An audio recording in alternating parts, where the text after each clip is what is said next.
প্রিয় দর্শক, আসসালামু আলাইকুম। আমি দায়ুল ইসলাম আছি আপনাদের সাথে বাংলার পক্ষ থেকে। আমরা আছি বরিশাল ইঞ্জিনিয়ারিং কলেজে, বরিশাল 5 আসন যেটা সেটা। আমরা এখন কথা বলবো যেটি প্রফেসর আসছেন তার সাথে কথা বলবো। প্লিজ আপনার বর্তমান পরিস্থিতি জানাবেন।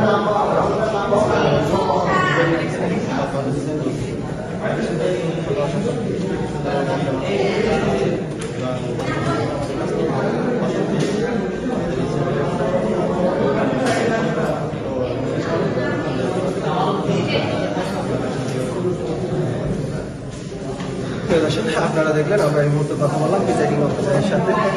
বরিশাল ইঞ্জিনিয়ারিং কলেজ যে ভোট কেন্দ্র আছে এটা আসলে মূলত পুরুষ ভোটার কেন্দ্র। মহিলা ভোটার কেন্দ্রটা আসলে পাশের বিল্ডিংয়ে আছে। আপনারা দেখতে পাচ্ছেন আমার পিছনে ভোট গ্রহণ চলতেছে। ওরা কিন্তু খুব শান্তশিষ্টভাবে ভোট গ্রহণের প্রক্রিয়া যেটা সেটা কিন্তু কার্যকর চলমান রয়েছে এবং পরিচালনা করতেছে। কোথাও কিন্তু কোনো বিশৃঙ্খলা এই ব্যবস্থা ঘটেনি। এটা কিন্তু আমাদেরকে ক্লিয়ার করেছেন যে না, এখানে আসলে এই ধরনের কোনো বিশৃঙ্খল সৃষ্টি দেখতেই পাচ্ছেন যে শৃঙ্খলাভাবে ভোট কিন্তু গ্রহণ হচ্ছে। এখানে কোনো বিশৃঙ্খলা দেখা যায়নি। আমরা বরিশাল নগরীর অনেকগুলো ভোট কেন্দ্রে আমরা গিয়েছি। সব ভোট কেন্দ্রগুলোয় খুবই শৃঙ্খলাভাবে ভোট গ্রহণ হয়েছে। সব প্রিজাইডিং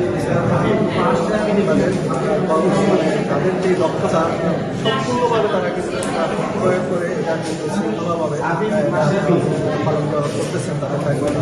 তাদের দায়িত্ব যেটা রয়েছে তারা কিন্তু তাদের অবস্থান থেকে তাদের সর্বোচ্চ দিয়ে কিন্তু সেটা তারা চেষ্টা করতেছে। আশা করবো